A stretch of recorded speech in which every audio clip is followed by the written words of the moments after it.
Bonjour les amis du U-Trading, Denis avec vous pour ce week-end encore une fois. Donc je m'appelle Diz de Pépitor.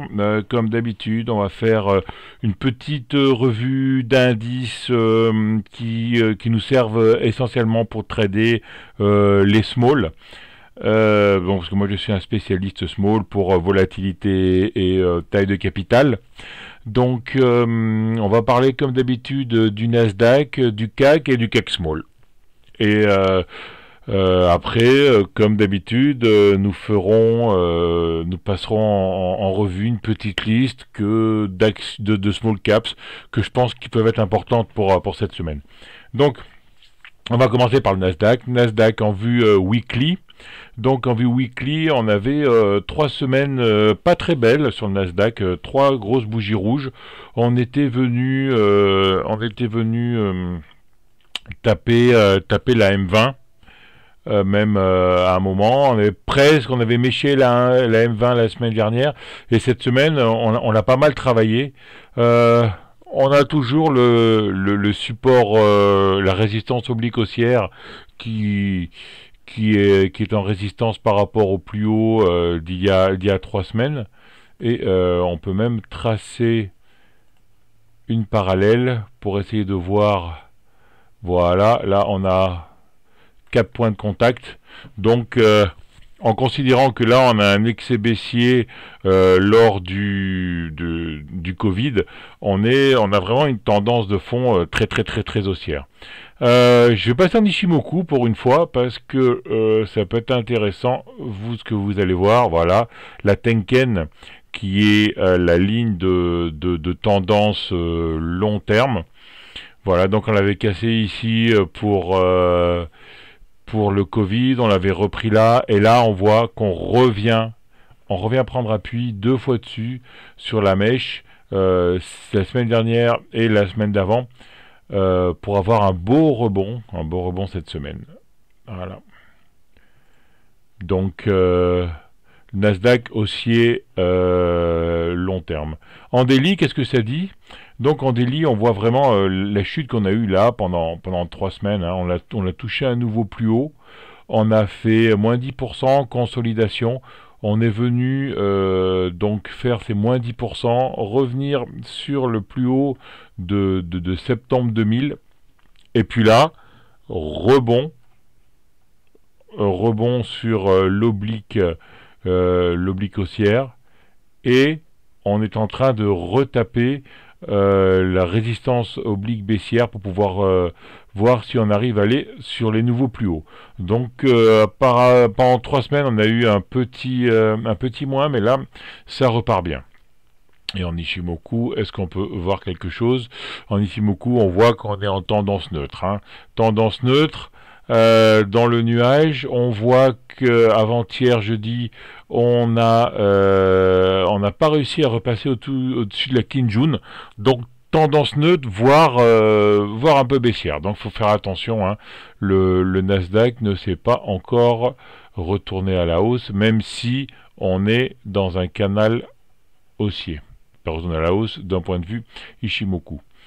On revient sur le CAC. Alors le CAC, lui, en weekly, à l'opposé du Nasdaq, lui n'a pas connu les 3 semaines un peu délicates du Nasdaq. Il a fait une consolidation latérale, voire continuer à monter. Non croisement haussier M7, M9. Et finalement, cette semaine, on a enfin réussi à fermer le gap du Covid. Voilà, ce fameux gap des 6000 points qu'on cherchait depuis pas mal de temps. Hein. On avait une belle hausse jusqu'en novembre 2020 et après, il nous a presque fallu 5 mois pour enfin pouvoir fermer ce gap. Voilà, le gap qui d'ailleurs là est mal... Voilà, pour fermer ce gap en weekly. Ishimoku, nous dit rien du tout parce qu'on est vraiment très haussier. Donc on est vraiment très loin du nuage, très loin de la Kinjun, très loin de la Tenken, la lagging span. Donc tout va bien. Et en daily, donc on voit 1, 2, 3, 4, 5 bougies hors bol, avec des clôtures hors bol. Donc c'est vraiment presque une euphorie, alors que le Nasdaq, lui avait des petits problèmes. Là, vraiment, presque en euphorie, à remarquer que là, on a fait une bulle. Hein. C'est-à-dire qu'on a une ouverture et une fermeture hors bol. Donc normalement, c'est la confirmation d'un excès haussier qu'il y a actuellement là. Hein. Donc probablement, on va venir consolider sur la M7 ou sur la M20 dans pas longtemps. Cette M20 en plus, elle se confond avec le support oblique haussier du début de la hausse Covid, je dirais. Et là, donc probablement, on est sur les plus hauts, on a tapé les 6000. Bon, on va probablement respirer un peu quand même ici, hein. Ça c'est ce que je pense. Bon, on sait jamais, hein. Voilà. Pour le CAC Small, lui, a plus suivi le Nasdaq que le CAC. Si on le voit bien, on le voit bien en weekly d'ailleurs. Quelques petits problèmes, 3 bougies rouges. Et là, une belle bougie verte, enfin, cette semaine. Mais c'est une bougie verte un peu trompeuse, je vous expliquerai pourquoi après. Et après, en daily, donc, on voit canal haussier. On est venu se reposer sur le bas du canal la semaine dernière pour avoir une belle impulsion, des bougies vertes, mais vraiment des bougies vertes de plus en plus petites. On voit que le mouvement commence à s'essouffler. Donc il faudra surveiller ça cette semaine. Comme vous le savez, ou peut-être comme vous le savez pas, je fais un jeu hebdomadaire sur Twitter. C'est de trouver l'action qui monte le plus de la semaine. Donc entre le vendredi et le dimanche, chaque participant doit choisir une action. Et après, on a un classement toutes les semaines avec suivant le pourcentage des actions, un classement. Le premier ensuite a des points, il y a des bonus, etc. Bon, c'est quelque chose d'assez complexe. Si jamais vous voulez voir ce que c'est sur pepitortrade.com. Voilà. Mais ce que je voulais vous montrer aussi, c'est que normalement, on a des performances sur les small caps assez impressionnantes. Hein. Ça nous arrive pas mal de fois de faire 100%. Beaucoup de fois, on a la moitié des actions qui ont fait une hausse supérieure à 10%, etc., etc. Pourquoi je vous parle ça cette semaine? Parce que si on regarde le classement, on voit 1, 2, 3 actions, c'est-à-dire qu'Almas, Technicolor et Quantum, là on a seulement 3 actions qui ont fait plus de 10%. Ça, probablement, ça doit être un record depuis le début de Pepitor. C'est assez rare qu'on ait si peu d'actions qui ont fait une perf de plus de 10%. Et après, en positif, on voit qu'on a 30 actions, enfin 30 participants en positif sur 89. Donc 30 en positif et 60 en négatif. Et pour les moins 10, ceux qui sont inférieurs à moins 10, on a une seule action qui est Navia. Donc, cette semaine, on n'a pas eu de gros décalage sur les small. On n'a pas eu de gros décalage sur les small, on n'a pas eu de grosses performances non plus, et ça a été relativement neutre en fait cette semaine. Ça a été un moment très très difficile aussi parce qu'on a beaucoup de volatilité intraday, beaucoup de zigzags. Donc voilà. Donc si vous tradez les small, vous en êtes aperçu que dernièrement, même si le CAC là monte depuis 5 jours, ben c'est pas facile pour tout le monde. Hein. Voilà. Nous allons maintenant passer à la petite liste que je vous ai préparée pour cette semaine, comme d'habitude. Pour commencer cette liste, je vous propose de Richebourg, donc DBG. De Richebourg, une action très très haussière depuis novembre 2020. On a eu une consolidation express pendant 7 ou 8 semaines, une consolidation à plat, on est même monté un peu. On voit que la M7 a voulu revenir vers la M20 et repart, donc là c'est un signal de reprise, quelque chose de très intéressant. La semaine dernière on a eu un faux signal haussier, on va voir ce que ça va donner en dépassant les 7,22. Et en daily, on s'aperçoit que on a M7, M20, en 1, 2, 3, 4, 5, depuis 6, 7 jours, on est au bord de casser la résistance des 6,90. On voit qu'on a une résistance oblique, un support oblique haussier en, en support. Et on arrive sur un triangle haussier, donc vraiment à surveiller la sortie des 6,90 cette semaine. Donc on peut voir, c'est une action, je monte, je consolide, je monte, je consolide, je monte, je consolide, je monte, je consolide. Et là, on va voir ce que ça va donner. Ce qui sera intéressant de dépasser les 6,90 et les 7,37. Katana ensuite, donc Katana, la plaisance, les bateaux, une action qui avant le Covid montait très très fort, qui doublait tous les ans son chiffre d'affaires, qui agrandissait ses usines, qui avait même acheté qui avait fait des partenariats et acheté des sociétés, ou une société du moins, en Afrique du Nord pour faire des pièces. Donc depuis, comme le marché là est en train de pricer le retour à la normale, donc le marché est en train de revenir sur des actions un peu comme ça, actions loisirs, actions vacances, etc. Ce qui est intéressant sur Katana, donc on est vraiment haussier depuis novembre. On a fait un plus haut à 3,68. Ensuite, on a fait pendant 3 semaines, on est venu consolider sur le haut du nuage weekly. Et là, on commence à repartir, mais c'est pas quelque chose de franc.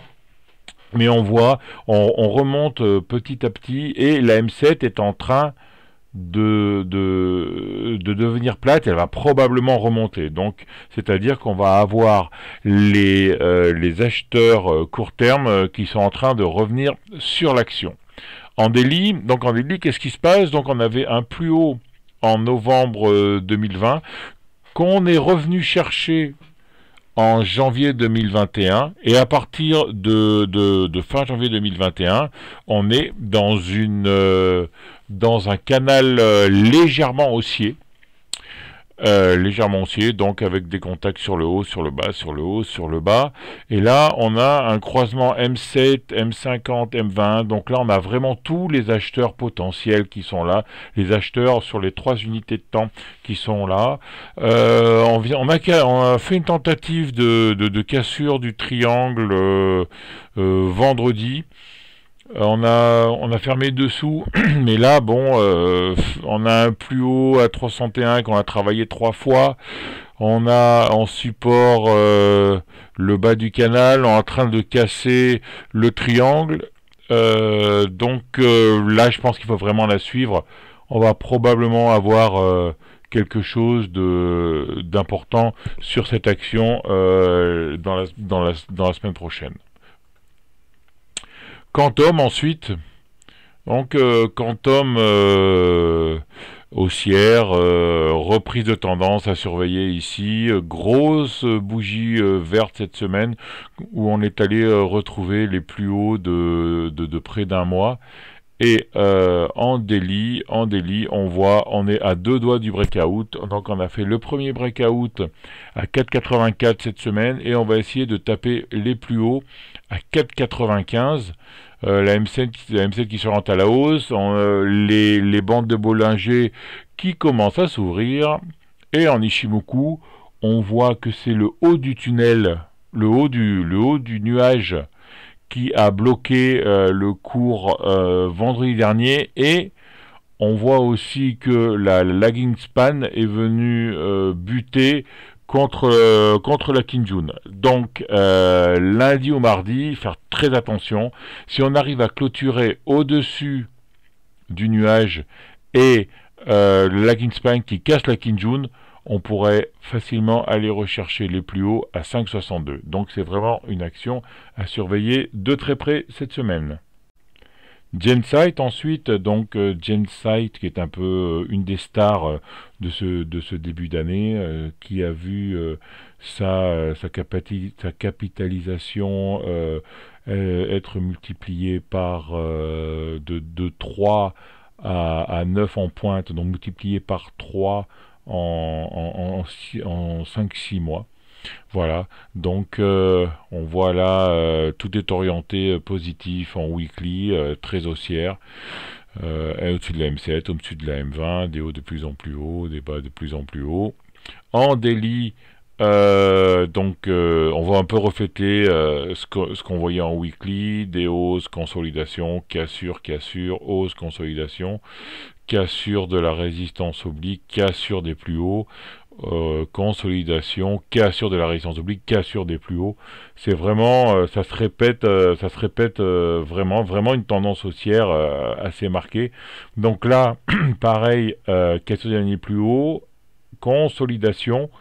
Donc consolidation, on va voir. J'ai raté malheureusement personnellement leur entrée sur la M20. Mais apparemment, fallait la jouer. On est venu taper 4 fois la M20, puis on est reparti un gap, un excès haussier, suite à une requalification de target d'un professionnel. M7, non croisement M7 M20 qui va probablement nous faire rejoindre les plus hauts à 9,56.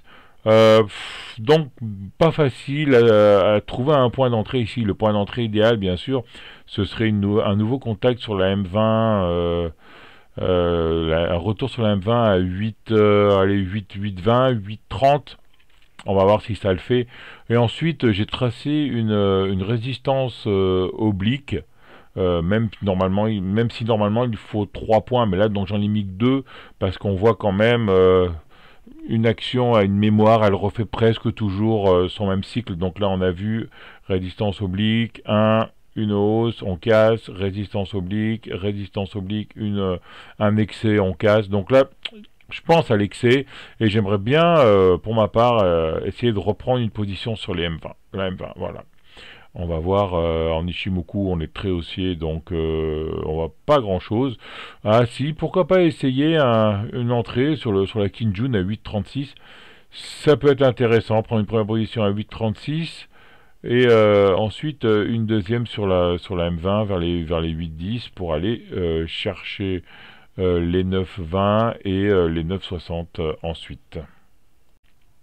Enertime ensuite, donc Allen, grosse impulsion haussière également depuis novembre, consolidation ensuite, on est venu presque rechercher la M20, donc elle était tellement haussière on a fait une consolidation sans venir chercher la M20, la M7 qui commence à devenir haussière, très intéressant, donc retournement de tendance, fin de consolidation, retour dans une tendance haussière en weekly. Et en daily, on voit donc dernier plus haut des 3,79 qu'on est venu essayer de taper une fois, 2 fois, 3 fois, 4 fois. On est dessus de la M20, ça va passer. Hein, donc vraiment vérifier le passage et la clôture autour des 3,80 qui correspondent en plus en Ishimoku à la sortie du nuage. Donc on voit vendredi dernier, on a raté refus de sortie du nuage, retour clôture à 3,54 avec la M20 pas loin, Kinjun en soutien également, donc 3,39, 3,79, c'est quelque chose qui devrait partir normalement cette semaine. Neolife ensuite, donc forte impulsion fin de l'année dernière. On a corrigé depuis, et là, perte de volatilité, conso latéral, les volumes qui sont en descente, et résistance oblique baissière. en train d'être cassé. Donc c'est vraiment quelque chose à surveiller avec un gap. Un gap vendredi, voir si on vient combler ce gap pour après faire une autre tentative sur la cassure, ou alors vraiment si ce gap est un gap de rupture. Moi personnellement j'aime pas trop le chandelier de vendredi, donc je vais peut-être pas prendre position, je vais peut-être attendre sur la fermeture du gap à 0,4, ça pourrait être une belle entrée. Surtout que c'est un trade relativement intéressant, car on peut aller chercher, si on rentre à 0,4, on va aller jusqu'à 0,514, on peut aller chercher 28%. Donc c'est un trade intéressant, hein, 28%. Et si on met un stop jusqu'au plus bas, non, je sortirais même avant, hein. Si on met un stop sur le support de la consolidation horizontale, donc le support il va être par là, voilà. Donc si on rentre à 0,4 et on met un support là, ça nous fait un risque. Ah, ça ne va pas me le prendre. Voilà. De moins de moins de 1%. Non, il faut que je fasse comme ça. Ça nous fait un risque de 5%. Hein. Donc 5% pour un gain de, comme on avait dit, pour un gain de 28, c'est quand même un ratio gain-risque très très intéressant. GL Events ensuite, ça doit faire 2 semaines que je vous en parle. Donc en weekly, cassure de la M50, on prend la bolle, deuxième fois qu'on clôture hors bol, mais par contre on a toujours un contact avec la bolle, donc on n'a pas de bulle. Non croisement M7 M20 qui a joué son rôle, c'est-à-dire la M7 vient sur la M20, elle se retourne, elle est haussière, on tape les derniers plus hauts, breakout. C'est parfait. Qu'est-ce qui se passe en daily? En daily, on voit 2 grosses bougies, 3 grosses bougies, même si la troisième est venue chercher le dernier plus haut, et que c'est haussier, c'est-à-dire que la distance entre la bougie et la M7 et la M20 est très grande. En plus, on a clôturé hors bol et la bougie est entièrement hors bol, donc on a une bulle. Et quand on a une bulle, qu'est-ce qui se passe? On vient se rappuyer sur la M7, voire la M20. Donc là, rappui sur la M7, il faudra vraiment surveiller le dépassement des 14 pour voir si on arrive à faire un nouveau plus haut, sinon voir un peu le contact avec la M20. Une action quand même franchement haussière, un peu comme Katana, hein. On price le retour à la normale, GL Events, les salons, les événements qui commencent à ressortir, les gens qui vont aller au salon, etc. Donc on price vraiment le retour à la vie normale. Donc il y a l'Events qui a été une action qui a beaucoup souffert du Covid, comme on peut le voir à partir qui était à 22, elle est descendue à 7, et là elle est à 13, donc il lui reste encore pas mal à récupérer, hein. Si on le compare au CAC qui a réussi à fermer le gap du Covid, hein, je vous le remets pour mémoire, voilà, le cap qui a refermé le gap du Covid en weekly. GL Events, on peut faire encore x2 pour fermer ce gap. Donc il y a encore beaucoup de potentiel, hein, 13,66 et avant le Covid c'était 24. On passe ensuite à Focus, donc Focus en weekly, très haussière depuis mars 2020, donc vraiment depuis le début du Covid, avec une grosse hausse, hausse. Et là, mais on voit la M7 qui commence à venir vers le haut, parallèle avec la M20 montante, donc on peut peut-être s'attendre à une nouvelle poussée. Et en daily, cette nouvelle poussée, elle pourrait se démarrer sur la cassure de la résistance oblique baissière.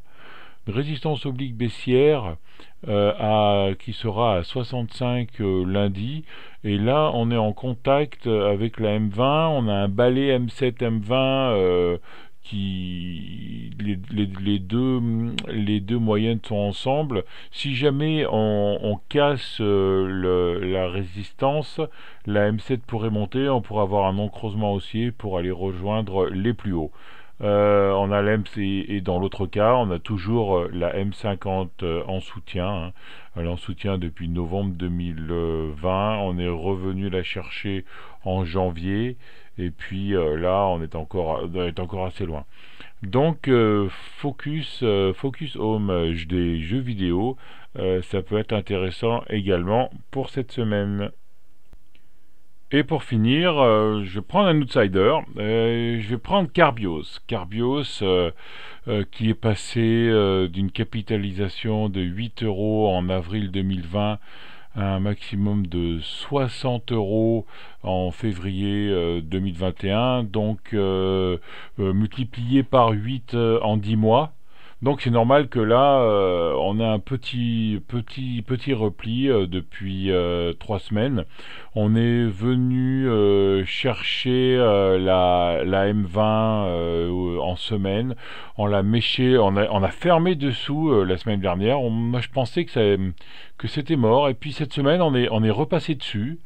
On est repassé dessus cette semaine. Et si on voit en daily, on voit donc la chute.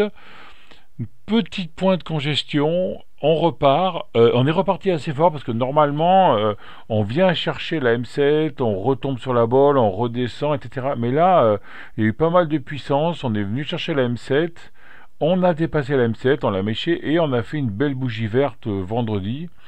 Vendredi, une bougie verte en fin de séance, hein, c'est-à-dire qu'on avait essayé de taper les plus hauts à 44,8. On avait déjà fait un petit essai le matin, vers le 10, on avait déjà fait un essai. Non, voilà, le breakout était à 44. Donc, on a essayé à 9 heures du matin. On est redescendu. On a essayé ensuite à 12 heures et c'est vraiment dans la dernière heure, à partir de 16h30, où on a cassé. On est allé chercher très haut et on a fait une clôture pas très bonne, mais sur les plus hauts de la journée. À mon avis, ce sera une occasion, une action à suivre la semaine dernière. Ce sera un peu mon outsider. Très beau parcours.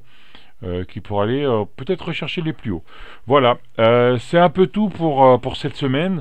Bon, la liste, elle est aussi... Il y a autant d'actions que d'habitude, mais normalement, j'ai des problèmes pour trouver pour choisir les actions, parce qu'il y en a beaucoup, qui sont très bien orientées. Et cette semaine, vraiment, j'ai eu du mal à en trouver parce que elles sont pas très bien toutes orientées, hein. Donc on verra un peu ce qui se passe cette semaine, mais restez prudents parce que comme vous avez vu, le CAC est en haut.